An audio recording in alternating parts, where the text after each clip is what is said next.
In 1984, a rookie named Michael Jordan signed a deal that didn't just make him rich. It made him a billionaire. He didn't ask for a salary. He asked for 5%. That single clause. A 5% royalty on every shoe sold. Pays Michael Jordan $330 million a year. Today, he has been retired for 2 decades, but he still earns more than LeBron, Curry, and Mahomes combined. But in 2026, Lionel Messi is playing a different game.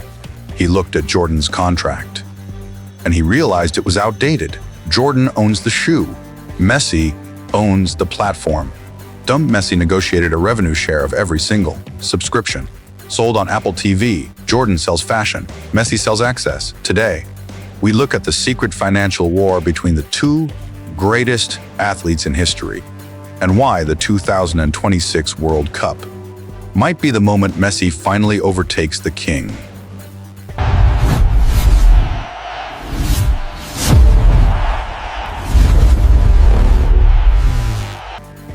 To understand the genius of Lionel Messi, you first have to understand the desperation of Nike. In 1984, today, Nike is a global empire, but back then, they were a struggling running shoe company. Losing the war to Converse and Adidas, they needed a miracle, and his name was Michael Jordan. But there was a problem. Jordan did not want Nike. He wanted Adidas. He famously told his agent, quote, "I am not wearing that shoe," end quote. It took his mother, Dolores Jordan, to force him onto a plane to Oregon to hear their pitch, and that meeting changed the history of capitalism. Before this moment, the standard deal for a top athlete was simple: cash for likeness. You wear our shoes. We pay you a flat fee of $100,000 a year, and we keep all the profits. Dane Magic Johnson had that deal. Larry Bird had that deal. It was the safe, conservative way to do business. But Nike was desperate. They offered Jordan $500,000 a year, which was 5 times the normal rate. But they also agreed to something dangerous. They agreed to give a rookie who had never played a single NBA game a royalty on every single shoe sold. Wall Street thought they were crazy. Nike's own projections estimated they would sell $3 million worth of Air Jordans in the first 4 years. That was the target, 3 million in 4 years. Then, the NBA stepped in to help. The league banned the black and red shoes, calling them too colorful. They fined Jordan $5,000 every time he stepped on the court. Nike didn't back down. They paid the fines, and they ran a commercial that said, quote, "The NBA threw them out of the game, but they can't stop you from wearing them." The result was hysteria. Manja. Instead of selling $3 million in 4 years, Nike sold $126 million. In year 1 alone, this is the birth of the royalty model. Jordan wasn't just an employee anymore. He was a partner. Every time a kid in Chicago or Tokyo or London bought a pair of Jordans, Michael got paid. This deal turned Jordan into a brand worth over $3 billion today. It creates passive income while he sleeps, while he plays golf, and long after he stopped dunking a basketball. It became the gold standard. The dream of every athlete for the last 40 years has been to find their own Jordan deal. But even the royalty model has a flaw: to make money. Nike has to manufacture a physical shoe, ship it across the ocean, store it in a warehouse, and sell it in a store. It is expensive. It is slow, and it is limited by how many shoes the factories can produce. Michael Jordan conquered the physical world, but Lionel Messi saw the future, and he realized that the real money isn't in the product, it is in the digital pipeline. While Michael Jordan was building his empire on leather and rubber, the world changed. We moved from the mall to the cloud when Lionel Messi decided to leave Europe in 2023. He received an offer from Saudi Arabia reported to be worth $1.2 billion in cash. It was the largest salary in the history of sports. And he said no, moaned. Most people thought he was crazy to turn down $1 billion, guaranteed. But Messi understood something that the Saudi deal didn't offer. He didn't want a salary cap. He wanted infinite scale. He signed with Major League Soccer. But the money wasn't coming from ticket sales. It was coming from the most valuable company on earth, Apple. Blands. Here is the clause that makes this the smartest contract ever signed. Lionel Messi receives a cut of revenue from new subscribers to the MLS Season Pass on Apple TV. Think about the difference between this and the Jordan deal. For Jordan to make money, a factory has to build a shoe, a truck has to ship it, a store has to stock it. If the store runs out of stock, the money stops. But with Messi and Apple, the product is digital. There is zero manufacturing cost. There is zero shipping cost. And most importantly, they never run out of inventory. Being whether 1,000 people subscribe or 100 million people subscribe, Apple just flips a switch, And every time a fan in Argentina or Spain or the United States taps that subscribe button on their iPhone to watch Messi play, Messi gets paid. Jordan built a business on customers buying a product. Once a year, Messi built a business on customers paying a subscription. Every single month, he turned his fan base into a recurring revenue stream.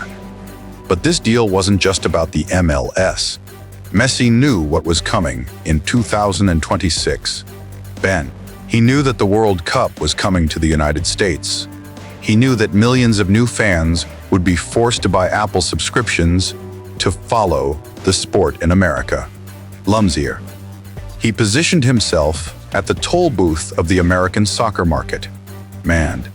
But there was one final piece to the puzzle, the piece that truly separates the billionaires from the multi-billionaires: ownership. The Apple deal gives Lionel Messi cash flow. But cash flow does not make you a billionaire in the modern world. Taxes, inflation, and spending eat away at cash to reach the level of the true American oligarchs. You do not need a paycheck. You need an asset. And this brings us to the most dangerous part of Messi's strategy, the ownership trap. To understand it, look back at David Beckham in 2007. When Beckham came to the LA Galaxy, he took a massive 70% pay cut. People laughed at him. They said he was ruining his career for a vacation in Hollywood. But tucked away in his contract was a clause that no one noticed. It gave Beckham the right to buy an MLS expansion team for a fixed price of $25 million. 10 years later, he used that coupon to buy Inter Miami.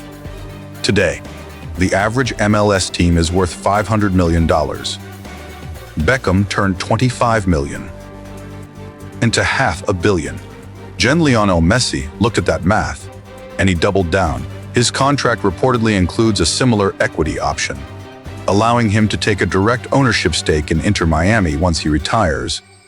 But here is the trap. When Beckham bought his team, soccer in America was a joke.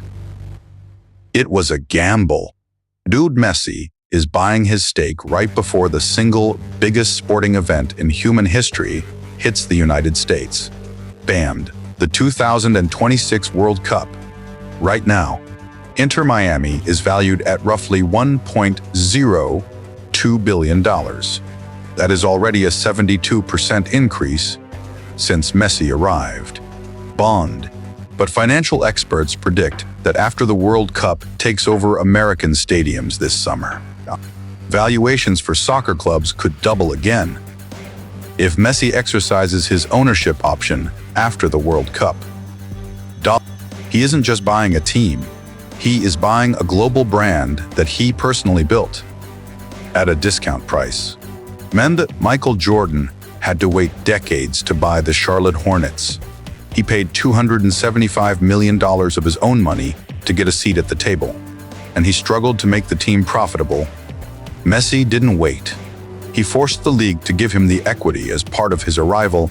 He is essentially getting paid to increase the value of the asset that he is going to own.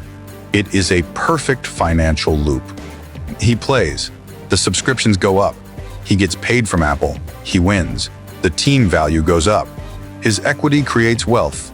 The NFL is terrified of this model, because if Patrick Mahomes or Dak Prescott demanded equity in the Chiefs or the Cowboys, the entire system would collapse. But in Miami, the trap is already set. Messi has used the 2026 World Cup as leverage to pull off the greatest heist in sports business history. He didn't just come to America to play soccer. He came to America to buy it.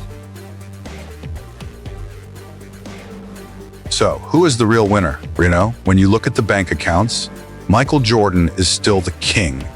His net worth of $3.8 billion is a fortress that took 40 years to build. He has time, compound interest, and a legacy that has survived retirement, scandals, and changing trends. The Jumpman logo is not just a brand. It is a piece of American culture, as permanent as Coca-Cola or McDonald's, but Lionel Messi has done something that no one thought was possible. He has proven that the Jordan model is not the only way to win. Michael Jordan taught athletes how to be sponsors. Lionel Messi is teaching them how to be partners. Jordan proved that an athlete could be bigger than the team. Messi proved that an athlete could be bigger than the league and bigger than the broadcaster. Jordan demanded a royalty on the product. Messi demanded equity in the entire ecosystem. The verdict of history will depend on what happens in the next 6 months. If the 2026 World Cup in the United States is a massive success, if the stadiums are full, if the Apple TV subscriptions break records, and if Inter Miami becomes a global superclub, then Messi's gamble will pay off. He will have successfully imported the world's biggest sport into the world's richest economy and kept the keys to the castle for himself.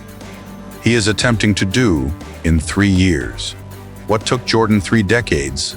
But if it fails, if the American audience gets bored after the World Cup, then the subscription revenue drops, the team value stagnates, and the Messi model collapses.